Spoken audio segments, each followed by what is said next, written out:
Good morning everyone. आज मैं class 10 के लिए टी रेशियोज लेकर आया हूं।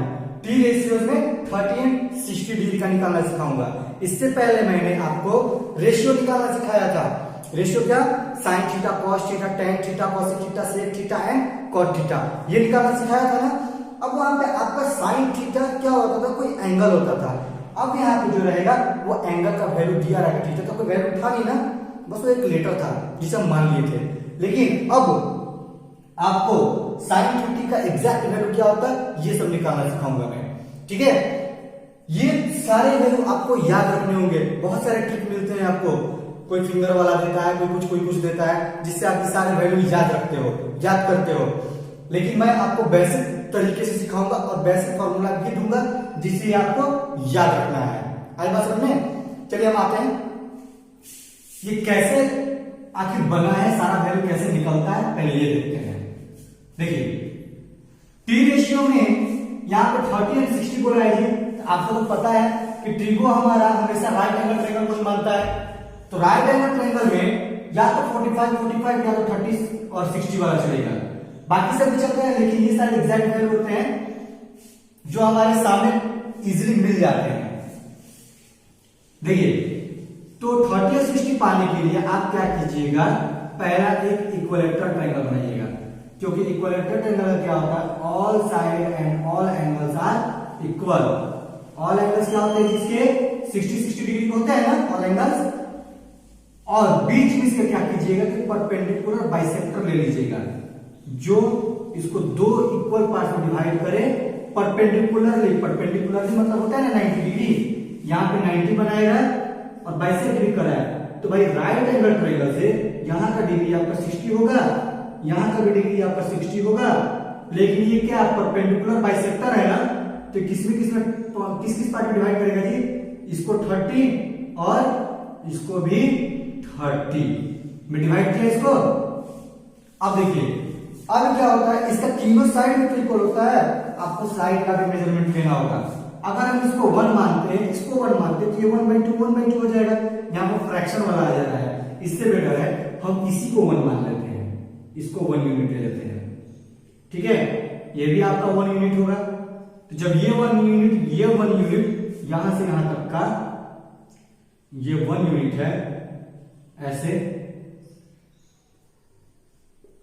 तो ये आपका यहां से यहां तक क्या हो जाएगा? 2 यूनिट होगा। तो यहां पे तो आपका 2 यूनिट होगा। अब यहां देखिए जी, यहां 90 डिग्री है। इस ट्रायंगल का नाम दे दीजिए ए बी सी डी, ठीक है। आप ट्रायंगल एडीसी को देखिए। In triangle ADC right angle at D, यही है right angle at D.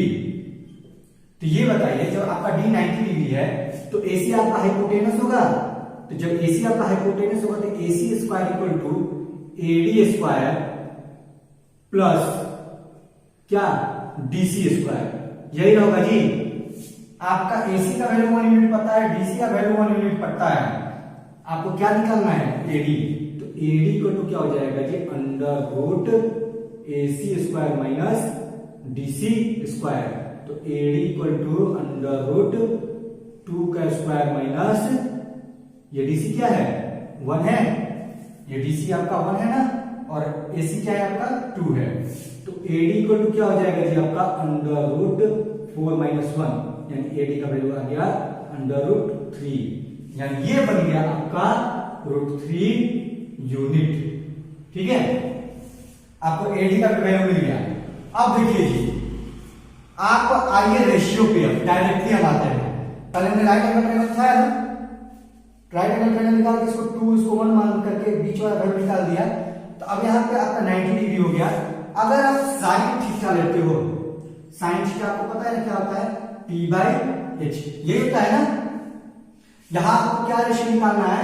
60 and 30 का। देखो कैसे निकालोगे। साइन थीटा लिए थे हम इसे साइन थीटा ना लेकर के साइन पहला उठाकर 60 डिग्री से, साइन 60 डिग्री। तो साइन थीटा का तो आपको पता है साइन का रेशियो p/h होता है। ये बताइए ये एंगल 60 के लिए P क्या होगा, यही ना AD होगा जी। यहां मैंने आपको बताया था कि थीटा के सामने वाला हाइपोटेनस, जहां थीटा होता है ना उसे सटा हुआ हाइपोटेनस होगा, उसके नीचे वाला बेस होगा, और उसके जस्ट अपोजिट वाला जो साइड होता है वो होता है परपेंडिकुलर। तो भाई आपका साइन 60 के लिए, यहां 60 के लिए P क्या होगा, P होगा आपका AD, और H तो आपका चेंज होने वाला नहीं है AC, यानी AD का वैल्यू कितना है जी, √3, और AC का वैल्यू क्या है जी, 2, यानी साइन 60 का वैल्यू कितना हो गया, √3/2। अब उसी तरह साइन 60 के साथ आप cos 60 को भी ले लीजिए।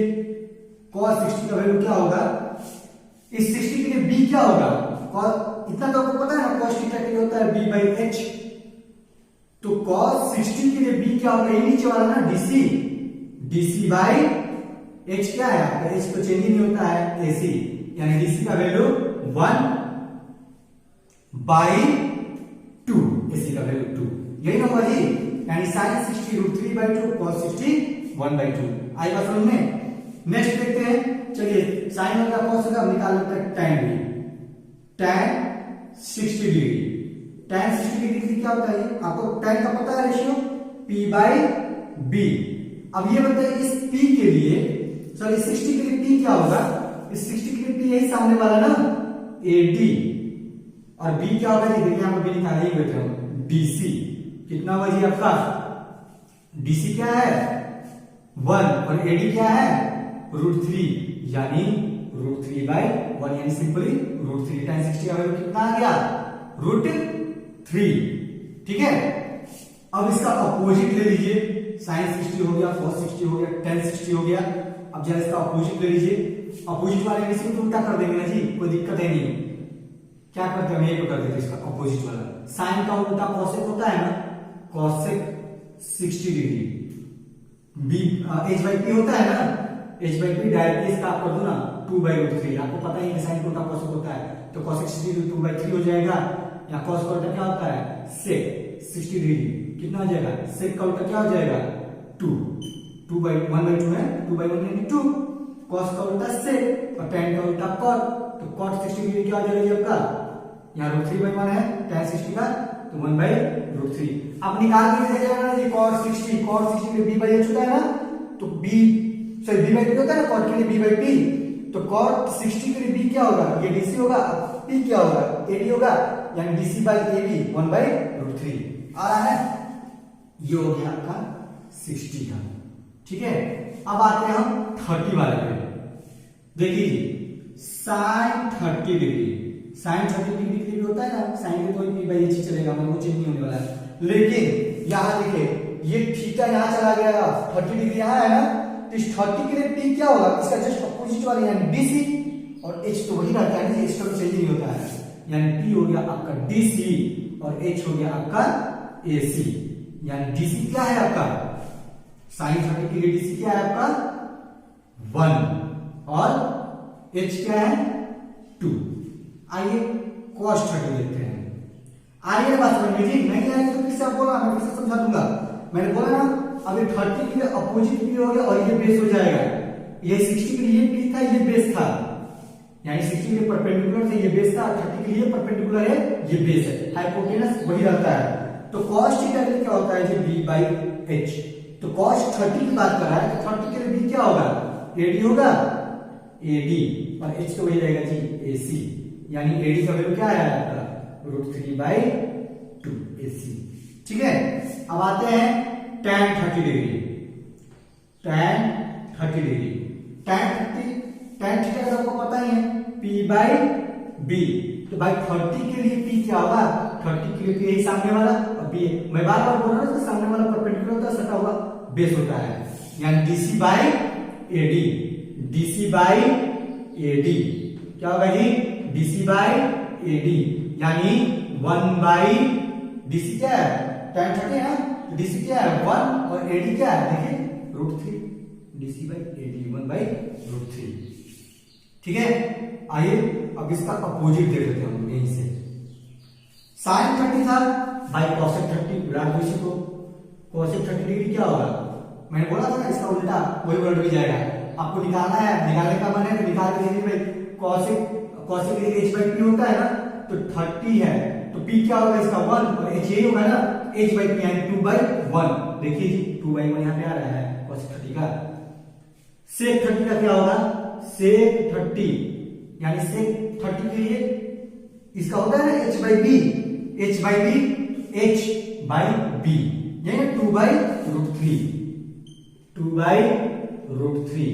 और उसके बाद tan 60 का क्या होगा जी, सॉरी tan 30 था ना, cot 30 का क्या होगा, cot 30 के लिए वही b बाई पी है, तो b बाई पी उड़ा दीजिए इसी को, ओनली √3। आए बात समझ में। यानी देखिए हम इस 3 और इस 3 से यहां ये पूरा 6 उसका उल्टा वाला खुद ब खुद निकाल लिए। हमने मेहनत बस इतने के लिए किया और ये हमारा अपने आप निकल आया। आए बात समझ में। तो इस तरह से आपको sin 60 और उसका उल्टा वाला sin cos tan 60 और sin cos tan 30 और साथ में इसका अपोजिट वाला भी आपको मिल गया। आए बात समझ में। आई होप ये समझने में आपको दिक्कत ना हुआ हो। इसके बाद मैं आपको टी रेशियो ऑफ 45 बता देता हूं। फिर 90 और 0 का वो जो वैल्यू गिवन है वही होता है, ठीक है, मैं वो भी दिखा देता हूं। बस उसको आप सिंपल उसको रिमेंबर ही रखिएगा, 0 और 90 को रिमेंबर करने में कोई दिक्कत नहीं है। उसके बाद मैं सारा एक चार्ट बना कर आपको दे दूंगा सामने। उसके बाद इसी से रिलेटेड इस पे क्वेश्चन सोल्व करना है। आई बात समझ में। आप इस चीज को याद रखना, कैसे निकालना है, कैसे सोल्व करना है, कैसे हमें वैल्यू फाइंड होता है, ये चीज याद रहेगा ना, ये निकालने में दिक्कत नहीं होगा। मैं क्या करता हूं, मैं डायरेक्टली ये वाला पार्ट माइंड बना लेता हूं, ए डी सी वाला। मुझे साइन 60 चाहिए, मैं तुरंत पी बाई एच करता हूं, मुझे √3/2 निकल जाता है एक बार में। आई बात समझ में। मैं कोई ट्रिक पे नहीं जाता हूं, मैं किसी फॉर्मूले पे बस माइंड में फिगर सेट करता हूं और अपने आप निकाल लेता हूं। ठीक है, आते हैं हम लोग 45 वाले पे। नेक्स्ट है आपका टी रेशियो ऑफ 45 डिग्री। अब भाई 45 डिग्री वाला कैसे आप निकालोगे, देखो 60 और 30 वाले के हमने इक्विलेटरल ट्रायंगल बनाया था, और इसके लिए हम राइट एंगल आइसोसेलेस ट्रायंगल बनाएंगे, जिसमें दो साइड इक्वल भी होगा और बीच में राइट एंगल भी होगा। तो क्या करोगे आप भाई, इसके लिए आप राइट एंगल आइसोसेलेस ट्रायंगल बनाओगे। यहां आपको 90 डिग्री होगा, ठीक है, यहां पे आपका 45 होगा और यहां भी आपका 45 होगा। आई बात समझ में। ये आइसोसेलेस ट्रायंगल बन गया ना जी। आइसोसेलेस ट्रायंगल क्या होता है, दो साइड इक्वल होते हैं, और यहाँ पर राइट एंगल, तो राइट एंगल आइसोसेलेस ट्रायंगल बन गया ये। अब क्या करोगे, जब दोनों साइड इक्वल है तो दोनों साइड को आपको 1 यूनिट मान लो ना, इसको भी 1 यूनिट मान लो, इसको भी 1 यूनिट मान लो। वहां पर 2 इसलिए मानना पड़ेगा ताकि हमें फ्रैक्शन में लग जाए, लेकिन यहाँ पे आप डायरेक्टली 1 यूनिट मान सकते हो। आप यहाँ पे इसका नाम भी दे दो ए बी सी। दिख रहा है आपको Pythagoras theorem. AC equal to क्या होता है, AC equal to √AB² plus BC square होता है जी। तो AC इक्वल टू यही होता है जी, H² P² प्लस B²। तो AB का वैल्यू 1 का स्क्वायर और BC का वैल्यू 1 का स्क्वायर, यानी AC इक्वल कितना हो जाएगा जी, 1 + 1 कितना हो गया, √2। ये कितना हो जाएगा आपका, √2 यूनिट। ठीक है, आपको मिल गया, तीनों साइड का वैल्यू मिल गया। अब देखिए जी, पहला आते हैं डायरेक्ट हम रेशियो वाले पे, sin 45 डिग्री। sin थीटा का आपको पता है ना, P/H, P/H। 45 यहां दिए, 45 यहां दिए, कोई फर्क नहीं पड़ा, कोई भी पी लीजिए। तो भाई यहां के लिए क्या होगा, AB होगा और यहां के लिए BC हो जाएगा। वैल्यू कुछ सेम ही है जी, क्या फर्क पड़ने वाला, हम डायरेक्ट यहां पर C वाला निकालते हैं। तो क्या हो जाएगा जी आपका AB/AC,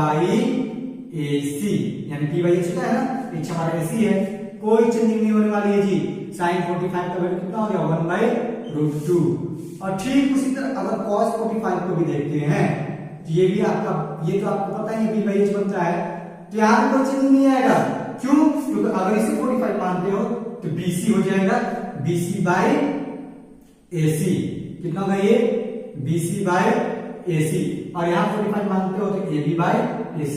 वही चीज उलट के आने वाली है, यानी आप देखोगे तो sin 45 और cos 45 इक्वल निकलेंगे। ठीक है, और उसके बाद आपका tan 45 है जी। tan 45 डिग्री क्या होता है, P/B, tan 45 p by b, तो p का वैल्यू क्या है जी, a b by b c, यानी कितना होगा आपका 1/1, कितना हो गया जी 1, यही ना था जी।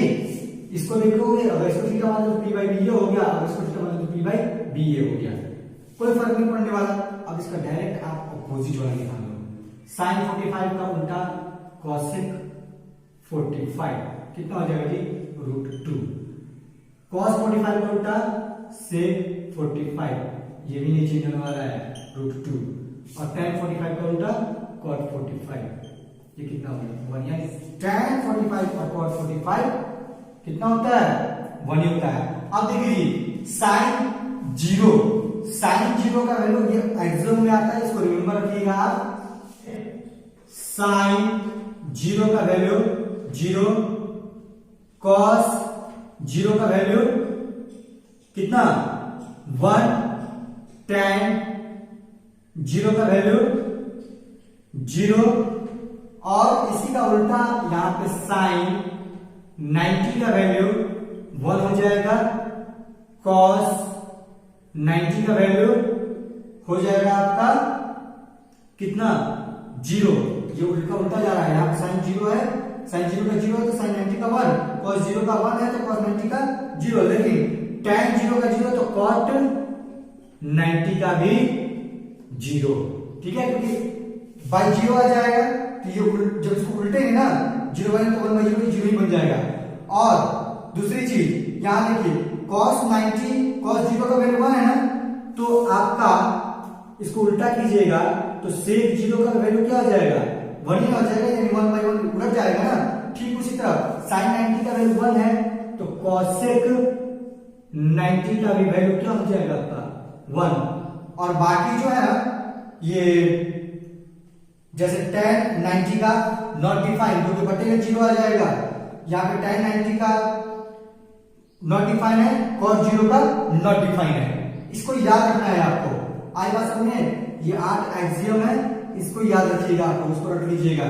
sin 0 का वैल्यू 0, sin 90 का वैल्यू 1, cos 0 का 1, cos 90 का 0, tan 0 का 0, cot 90 का 0, sec 0 का 1 तो cosec 90 का 1। आई बात समझ में, ये 8 एक्सियम है, इसको आपको रिमेंबर करना है। एक बात याद रखिएगा जी आप लोग, जैसे यहाँ पर sin 0 का वैल्यू 0 हुआ ना, अगर cosec 0 का वैल्यू निकालेंगे तो हम इसे जब यहाँ मान लीजिए 0/1 है, डिनोमिनेटर हमारा 1 हो सकता है लेकिन डिनोमिनेटर 0 नहीं हो सकता है। अगर आप इसको पलटोगे, जैसे sin 0 का वैल्यू 0 आया, sin 0 का वैल्यू 0 आया, अगर इसको पलटोगे आप तो cosec 0 निकालोगे ना तो 1/0 क्या हो जाएगा आपका नॉट डिफाइन। हमारा ऐसा कोई भी नंबर डिफाइन नहीं होता है जी कि डिनोमिनेटर 0 हो। ठीक उसी तरह tan 0 का 0 और cot 0 अगर निकालेंगे तो नॉट डिफाइन हो जाएगा। cot 0 क्या हो जाएगा आपका, cot 0 भी आपका हो जाएगा नॉट डिफाइन, यानी जिसका इसका वैल्यू है ना उसके उल्टे पे चलेंगे तो नॉट डिफाइन हो जाएगा। अब यहां पर देखिए cos 90 है, sec 90 पे आइएगा तो नॉट डिफाइन, sec 90 क्या हो जाएगा आपका नॉट डिफाइन। अब देखिए यहां पर cot 90 है तो cot 90 का उल्टा tan 90 भी क्या हो जाएगा आपका नॉट डिफाइन। यहीं से पकड़ लीजिए ना, sec 0 है ये तो 1 हो गया, tan 0 तो cot 0 भी नॉट डिफाइन हो गया, sin 0 तो cosec 0 भी, यानी ये चार जो है आपका नॉट डिफाइन में आ जाएंगे। आई बात समझ में, क्यों आएंगे, क्योंकि आपका डिनोमिनेटर आपका 0 हो जा रहा है।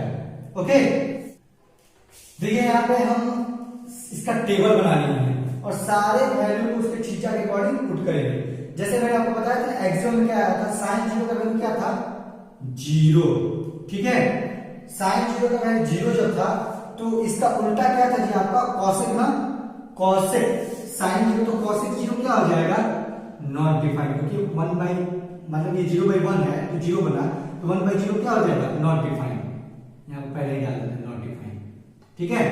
उसके बाद देखिए sin 30 डिग्री का वैल्यू क्या था जी p/h होता है ना sin 30 वहां पे क्या होता 2, यहाँ पे 1, यहाँ पे √3, यानी सामने वाला क्या बना 2, यही फिगर बनता था जी। मैं ऐसे तो करता हूं, देखिए यहाँ पे आपका क्या था 2 था 1 था √3 था, यहाँ पे आपका 30 डिग्री बन रहा था ना तो ये आपका 30 डिग्री P by H कितना हुआ sin 30 का 1/2।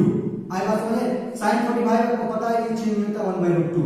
sin 60 जब 1/2 हो गया √30 तो हो जाएगा √3/2 और sin 90 का वैल्यू 1। जब sin 90 1 तो cosec 90 भी 1। ठीक है, अब इसके साथ cosec वाला भाग लेते हैं हम। ये 1/2 था, ये 2 हो गया, ये 1/√2 था, ये 2 हो गया, ये √3/2 था, ये 2/√3 हो गया। देखिए मैं कैसे करता हूं, बस ये 3 निकालूंगा, ये 3 अपने आप निकलेंगे। ठीक है, cos 0 का वैल्यू 1, इसका उल्टा क्या था, sec 0 का वैल्यू क्या हो जाएगा 1।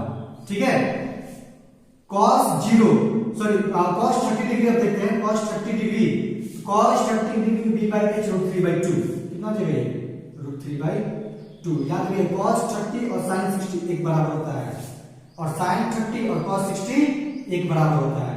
ये अपने आप आ जाएगा, निकाल के देख लेना। यहाँ पर 60 है तो b by h 1/2 आ गया।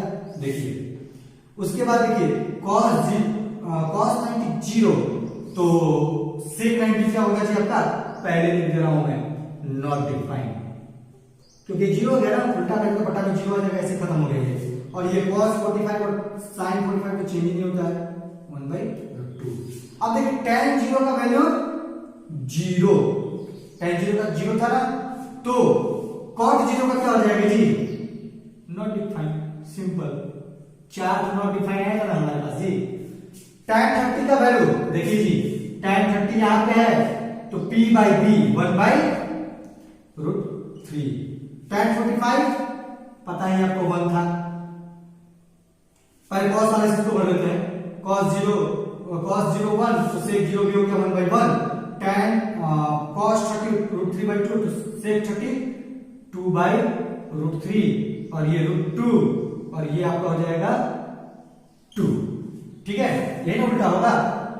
अब यहां पे देखिए tan 60 डिग्री, यहां पे 60 है ना, tan 60 p by b यानी √3। तो tan 90 डिग्री क्या होगा जी आपका, क्योंकि cos 90 डिग्री था आपका 0, तो tan 90 डिग्री क्या हो जाएगा नॉट डिफाइंड। ऐसे ही पकड़ा जा रहा है। तो भाई इसका भर लीजिए, अब इसका उल्टा √3, इसका उल्टा 1 ही रह गया, इसका उल्टा 1/√3। आई बात समझ में।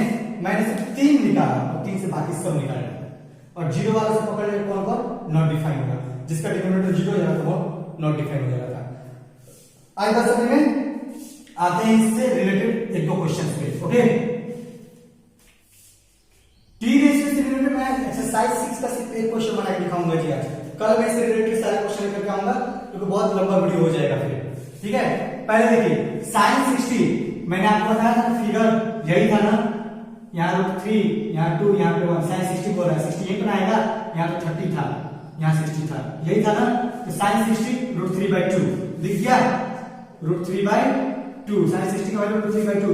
तो cos 30 का वैल्यू जी, cos 30 के लिए b by ये 30 है, b by h क्या हो जाएगा √3/2 प्लस cos 60 है, cos 60 के लिए 1/2, तो sin 30 के लिए भी आपका 1/2 ही आएगा। मैंने बोला था अपोजिट होता है ये सब। देख भी लीजिए आप, sin 30 के लिए क्या होगा, sin 30 के लिए 1/2 यानी b by h आ रहा है ना। ये कितना हो गया √3 कितना हो गया 3/4 प्लस 1/2 कितना हो गया 1/4। इजी है जी, 4 का 4 का एलसीएम 4 और यहाँ पर अपनी जगह पे 3 + 1 कितना हुआ 4/4 कट के आ गया 1 हो गया आंसर। आई बात समझ में। आई होप ये सारे टी रेशियो आपको समझ में आए हो, तो निकलता कैसे है और कैसे मैंने निकाला। अगर आपको उसमें कोई प्रॉब्लम आती है, कोई कंफ्यूजन आती है, तो प्लीज मुझे मेंशन करो ना कि कमेंट बॉक्स में, मैं बताऊंगा, मैं फिर से उस पर बनाऊंगा, उसे और डीपली ले जाऊंगा। बहुत सारे कंफ्यूजन आते हैं, मैं इसलिए चार्ट बना करके नहीं बताया आपको कि कैसे कैसे सब, बस 3 से कैसे मैं बाकी 6 निकाला हूं। बाकी 3 वाला जो जितना भी पार्ट्स है मैं कैसे निकाला वो भी मैंने दिखा दिया, और नॉट डिफाइंड क्यों हो रहा वो भी मैंने बता दिया। आएगा समझ में। तो अगर आप लोग को इसे समझने में कोई प्रॉब्लम होती है तो प्लीज मुझे व्हाट्सएप करो, कॉल करो या फिर कमेंट बॉक्स में कमेंट करो।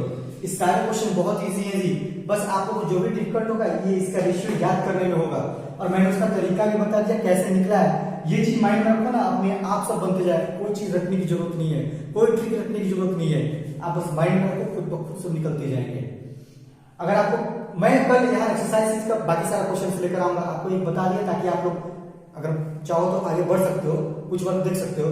अगर फिर भी न समझ में आया रेशियो निकालने वाले में तो प्लीज मुझे मेंशन करो, मुझे कमेंट करो कि सर नहीं समझ में आया, अच्छा नहीं बताया, बेकार बताया एकदम, मैं फिर से बताऊंगा। लेकिन पहले आप मेंशन तो करो, मुझे बताओ तो सही कि आपको क्या नहीं समझ में आया। आप या मुझे इतना भी तो पता चले कि नहीं भाई किसी को समझ में नहीं आ रही है मेरी बात, तो मैं अपने आप में कुछ सुधार करूं। ओके, और मेरे लिए प्लीज आप इतना करो कि मेरी वीडियो को ज्यादा से ज्यादा शेयर कीजिए ताकि मेरा सब्सक्राइबर और मेरे लाइक्स बढ़े। मेरे लिए प्लीज आप इतना कीजिए बस। Okay, thank you, have a nice day and please be safe.